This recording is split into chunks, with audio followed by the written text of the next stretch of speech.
श्री रामचरितमानस बालकांड दोहा 204। कौशलपुरवासी नर नारी वृद्ध अरु बाल, प्राणहु ते प्रिय लागत सब कहूँ राम कृपाल। कौशलपुर के रहने वाले स्त्री पुरुष बूढ़े और बालक सभी को कृपालु श्री रामचंद्र जी प्राणों से भी बढ़कर प्रिय लगते हैं। बंधु सखा संग ले ही बुलाई, बन मृग्या नित खेल ही जाई। पावन मृग मारही जीव जानी, दिन प्रति नृप ही देखाव ही आनी। श्री रामचंद्र जी भाइयों और इष्ट मित्रों को बुला करके साथ ले लेते हैं और नित्य वन में जाकर के शिकार खेलते हैं। मन में पित्र समझ करके मृगों को मारते हैं और प्रतिदिन ला करके राजा दशरथ जी को दिखलाते हैं। जे मृग राम बान के मारे, ते तनु तजी सुरलोक सिधारे। अनुज सखा संग भोजन करही, माता पिता आज्ञा अनुसरही।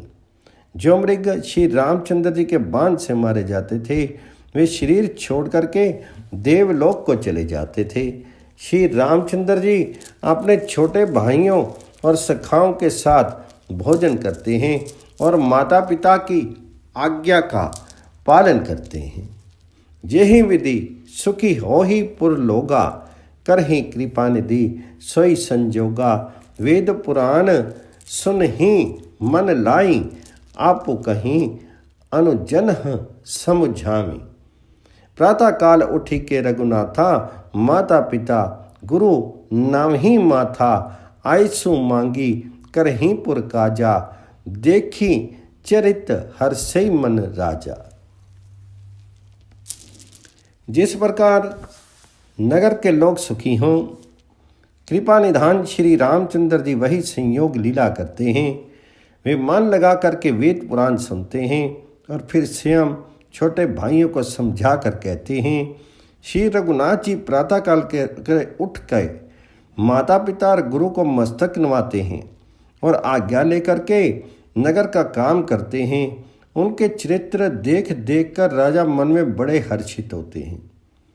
व्यापक अकल अनि अज निर्गुण नाम न रूप, भगत हेतु नाना विधि करत चरित्र अनूप। जो व्यापक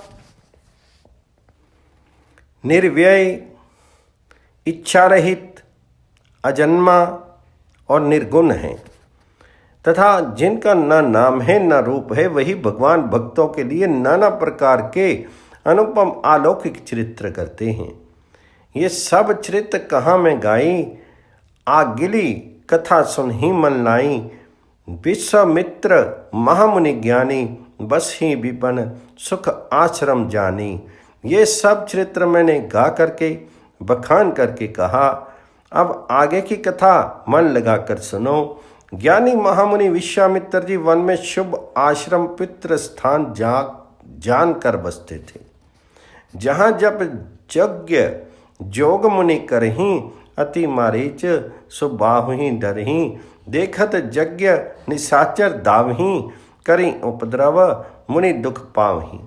यहाँ वे मुनि जप यज्ञ और योग करते थे, परंतु मारीच और स्वभाव से बहुत डरते थे।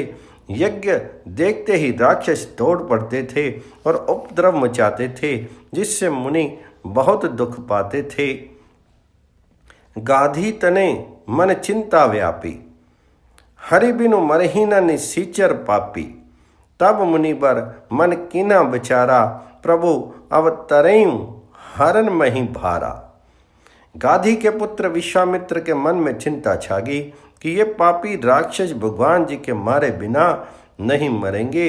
तब श्रेष्ठ मुनि ने मन में विचार किया कि प्रभु ने पृथ्वी का भार हरने के लिए अवतार लिया है। एहू मिस देखो पद जाई, करी विनती आनो दोनों भाई। ज्ञान विराग सकल गुण ऐना, सो प्रभु मैं देखब भरी नैना।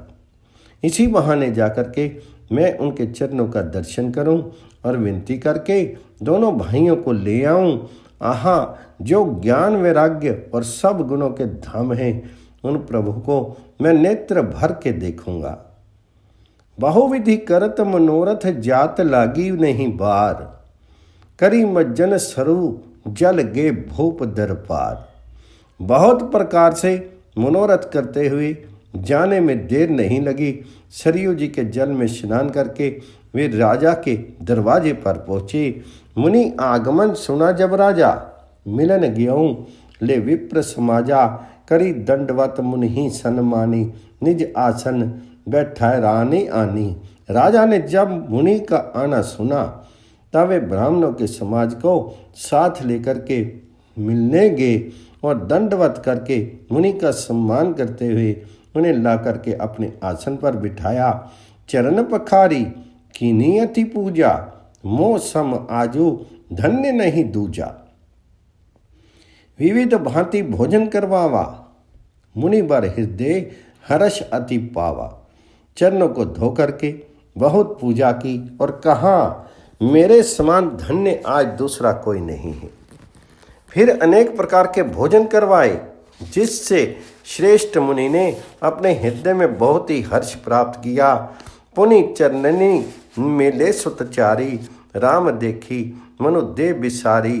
भय मगन देखत प्रभु शोभा, जनु चकोर पूरन शशि लोभा। फिर राजा ने चारों पुत्रों को मुनि के चरणों पर डाल दिया, उनसे प्रणाम करवाया। श्री रामचंद्र जी को देख करके मुनि अपनी देह की सुधि भूल गए। वे श्री राम जी के मुख की शोभा देखते ही ऐसे मग्न हो गए मानो चकोर पूर्ण चंद्रमा को देख करके लुभा गया। तब मन हर्षि बचन कह राऊ, मुनि अस कृपा न किन हूँ काऊ। के ही कारण आगमन तुम्हारा, कहूँ सो करत न लाऊं बारा। तब राजा ने मन में हर्षित होकर के ये वचन कहे, हे मुनि, इस प्रकार कृपा तो आपने कभी नहीं की। आप किस कारण से आपका शुभ आगमन हुआ, कहिए, मैं उसे पूरा करने में देर नहीं लगाऊंगा। असुर समूह सताव ही मोही, मैं जाचन आयु नृपतो ही। अनुज समेत देहु रघुनाथा, निशिचर वध में होब सनाथा। मुनि ने कहा, हे राजन, राक्षसों के समूह मुझे बहुत सताते हैं, इसलिए मैं तुमसे कुछ मांगने आया हूँ। छोटे भाई से श्री रघुनाथ जी को मुझे दो। राक्षसों के मारे जाने पर मैं स्नात सुरक्षित हो जाऊं। देहु भूप मन हर्षित तजहूँ मोह अज्ञान, धर्म सुजस प्रभु तुमको इन कहे अति कल्याण। हे राजन, प्रसन्न मन से इनको दो मोह और अज्ञान को छोड़ दो। हे स्वामी, इससे तुमको धर्म और सुयश की प्राप्ति होगी और इनका परम कल्याण होगा। सुनी राजा अति अप्रिय वाणी, हृदय कंप मुख दुथि कुमुलानी। चौथे पन पाई सुसुतचारी, विप्रवचन नहीं कहेहु विचारी। इस अत्यंत प्रिय वाणी को सुनकर के राजा का हृदय कांप उठा और उसके मुख की कांति फीकी पड़ गई। उन्होंने कहा, हे ब्राह्मण, मैंने चौथे पन में 4 पुत्र पाए हैं। आपने विचार करके बात नहीं कही। मांगो भूमि धेनु धन कोसा, सर्वस देऊं आजू महारोसा। दे प्राण ते प्रिय कुछु नाही, सोई मुनि देऊं निमिष एक माही। हे मुनि, आप पृथ्वी गौ धन और खजाना मांग लीजिए, मैं आज बड़े हर्ष के साथ अपना सर्वस्व दे दूंगा। देह और प्राण से अधिक प्यारा कुछ भी नहीं होता, मैं उसे भी एक पल में दे दूंगा। सब सुत प्रिय मोहि प्राण की नाई, राम देत नहीं बने गुसाई। कह निशिचर अति घोर कठोरा, कह सुंदर सुत परम किशोरा। सभी पुत्र मुझे प्राणों के समान प्यारे हैं, उनमें भी हे प्रभु राम को तो किसी प्रकार भी देते नहीं बनता। कहाँ अत्यंत डरावने और क्रूर राक्षस और कहाँ परम किशोर अवस्था के बिल्कुल सुकुमार मेरे सुंदर पुत्र। सुनी नृप गिरा प्रेम रस सानी, हृदय हरस माना मुनि ज्ञानी। तब विशिष्ट बहुविधि समझावा, नृप संदेह नाश कह पावा। प्रेम रस में सनी ही राजा की वाणी सुनकर के ज्ञानी मुनि विश्वामित्र जी ने हृदय में बड़ा हर्ष माना। तब वशिष्ठ जी ने राजा को बहुत प्रकार से समझाया, जिससे राजा का संदेह नाश को प्राप्त हुआ। अति आदर दो तने बुलाए, हृदय लाई बहुविधि सिखाए। मेरे प्राण नाथ सुत दो, तुम मुनि पिता आन नहीं को। राजा ने बड़े ही आदर से दोनों पुत्रों को बुलाया और हृदय से लगा करके बहुत प्रकार से उन्हें शिक्षा दी। फिर कहा, हे नाथ, ये दोनों पुत्र मेरे प्राण हैं। हे मुनि, अब आप ही इनके पिता हैं, दूसरा कोई नहीं। सौंपे भूप ऋषि ही सुत बहुविधि देई असीस। जननी भवन गे प्रभु चले नाय पद शीस। राजा ने बहुत प्रकार से आशीर्वाद देकर के पुत्रों को ऋषि के हवाले कर दिया। फिर प्रभु माता के महल में गए और उनके चरणों में सिर नवा करके चले। पुरुष सिंह दो वीर, हर्षी चले मुनि भय हरन।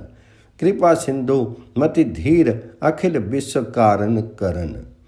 पुरुषों में सिंह रूप दोनों भाई राम लक्ष्मण मुनि का भय हरने के लिए प्रसन्न होकर के चले।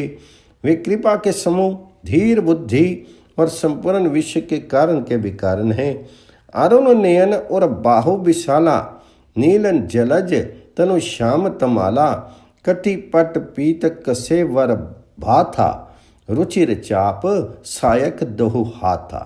भगवान जी के लाल नेत्र हैं, चौड़ी छाती और विशाल भुजाएं हैं। नीलकमल और तमाल के वृक्ष की तरह श्याम शरीर है।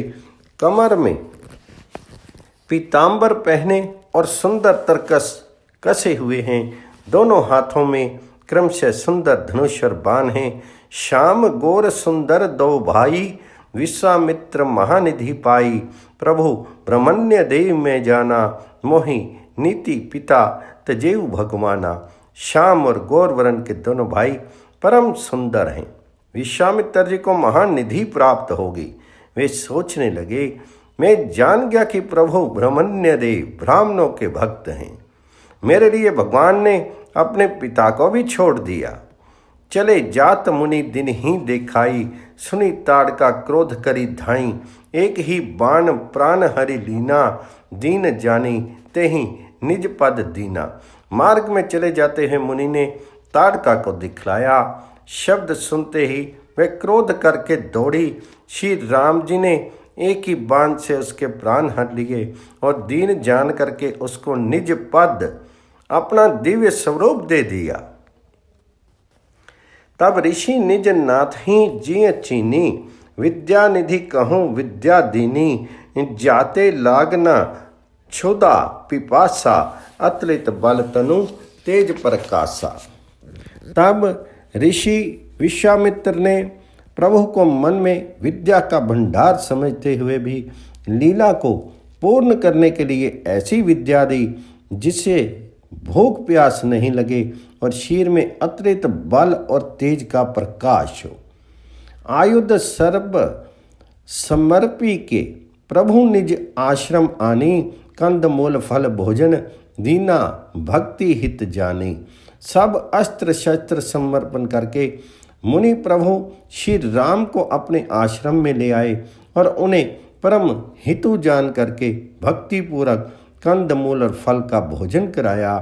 प्रात कहा मुनि स्वन रघुराई, निर्भय यज्ञ करहूँ तुम जाई।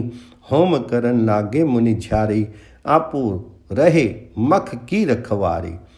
सवेरे श्री रघुनाथ जी ने मुनि से कहा, आप जानकर निडर होकर यज्ञ कीजिए। ये सुनकर के सब मुनि हवन करने लगे। आप श्री राम जी यज्ञ की रखवाली कर रहे। सुनी मरीच निशाचर को ही, ले सहाय धावा मुनि द्रोही। बिनु फर बान राम ते ही मारा, सत जो जन गा सागर पारा। ये समाचार सुनकर के मुनियों का शत्रु क्रोधी राक्षस मारीच अपने सहायकों को लेकर के दौड़ा। श्री राम जी ने बिना फल वाला बाण उसको मारा, जिससे वह 100 योजन के विस्तार वाले समुद्र के पार जाके गिरा। पावक सर सुबाहु पुनि मारा, अनुज निशाचर कटको संहारा। मारी असुर द्विज निर्भयकारी, स्तुति करही देव मुनि झारी। फिर सुबाहु को अग्निबाण मारा। इधर छोटे भाई लक्ष्मण जी ने राक्षसों की सेना का संहार कर डाला। इस प्रकार श्री राम जी ने राक्षसों को मार करके ब्राह्मणों को निर्भय कर दिया। तब सारे देवता और मुनि स्तुति करने लगे। तह पुनि कछुक दिवस रघुराया, रहे किन्हीं विप्रहन पर दाया। भक्ति हेतु बहु कथा पुराना, कहे विप्र यद्यपि प्रभु जाना। श्री रघुनाथ जी ने वहाँ कुछ दिन और रह करके ब्राह्मणों पर दया की। भक्ति के कारण ब्राह्मणों ने उन्हें प्राणों की बहुत सी कथाएं कहीं। यद्यपि प्रभु सब जानते थे। तब मुनि सादर कहाँ बुझाई, चरित्र एक प्रभु देखे जाई। धनुष यज्ञ सुनी रघुकुल नाथा, हर्षि चले मुनि वर्ग के साथा। तदंतर मुनि ने आदरपूर्वक समझा करके कहा, हे प्रभु चल करके एक चरित्र देखिए। रघुकुल के स्वामी श्री रामचंद्र जी धनुष यज्ञ की बात सुनकर के मुनि श्रेष्ठ विश्वामित्र जी के साथ प्रसन्न होकर चले। आश्रम एक दीख मग माही, खग मृग जीव जंतु तह नाही। पूछा मुनि शिला प्रभु देखी, सकल कथा मुनि कहाँ विशेषी। मार्ग में एक आश्रम दिखाई पड़ा, वहाँ पशु पक्षी कोई भी जीव जंतु नहीं था। पत्थर की एक शिला को देख करके प्रभु ने पूछा ये। तब मुनि ने विस्तार पूर्वक सब कथा सुनाई। गौतम नारी श्राप बस, उपल दे धरी धीर। चरण कमल रज चाहती, कृपा करहूँ रघुबीर। गौतम मुनि की स्त्री अहिल्या शापवश पत्थर की देह धारण किए बड़े धीरज से आपके चरण कमलों की धूलि चाहती है। हे रघुबीर इस पर कृपा कीजिए। पर सत पद पावन शोक, न सावन प्रकट भई तप पुंज सही। देखत रघुनायक जन, रघु सुखदायक सन। मुख होई कर जोरी रही, अति प्रेम अधीरा पुलक शरीरा।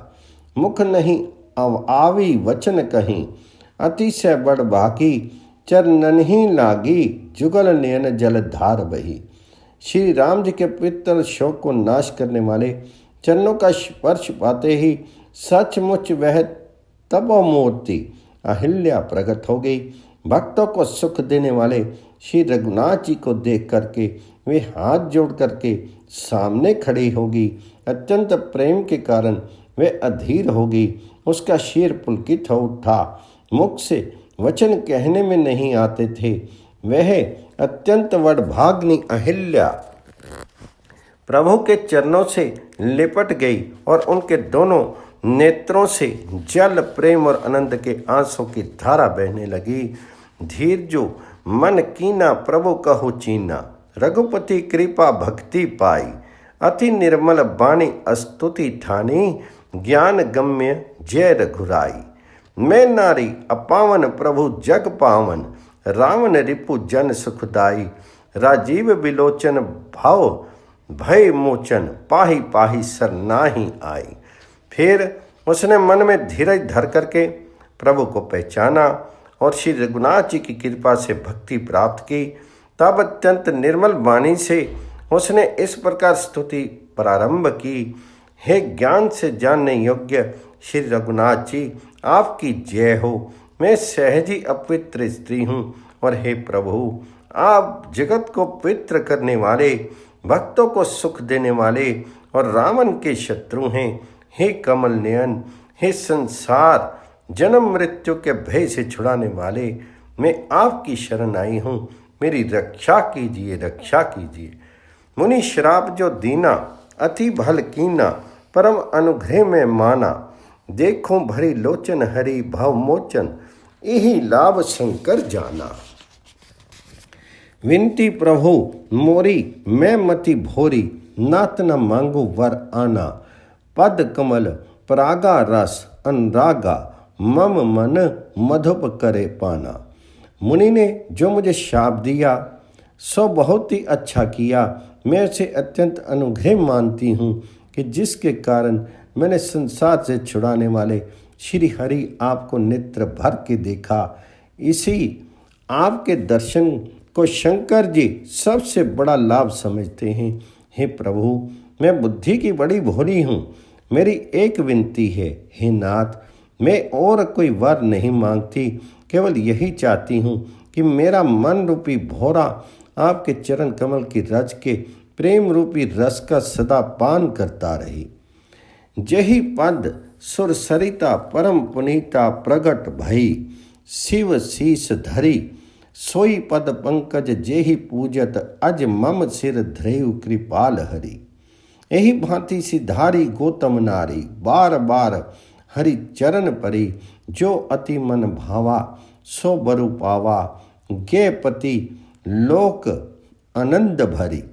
जिन चरणों से परम पवित्र देव नदी गंगा जी प्रकट हुई, जिन्हें शिवजी ने सिर पर धारण किया और जिन चरण कमलों को ब्रह्मा जी पूजते हैं, कृपालु हरि आपने उन्हीं को मेरे सिर पर रखा। इस प्रकार स्तुति करती हुई बार बार भगवान जी के चरणों में गिर करके जो मन को बहुत ही अच्छा लगा, उस वर को पा करके गौतम की स्त्री अहिल्या आनंद में भरी हुई पति लोक को चली गई।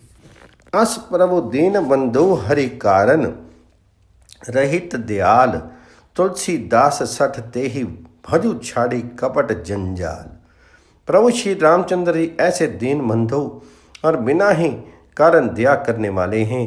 तुलसीदास जी कहते हैं, हे शठ, हे मन, तो कपट जंजाल छोड़ करके उन्हीं का भजन कर। मास परायण 7वां विश्राम। श्री रामचंद्र महाराज की जय।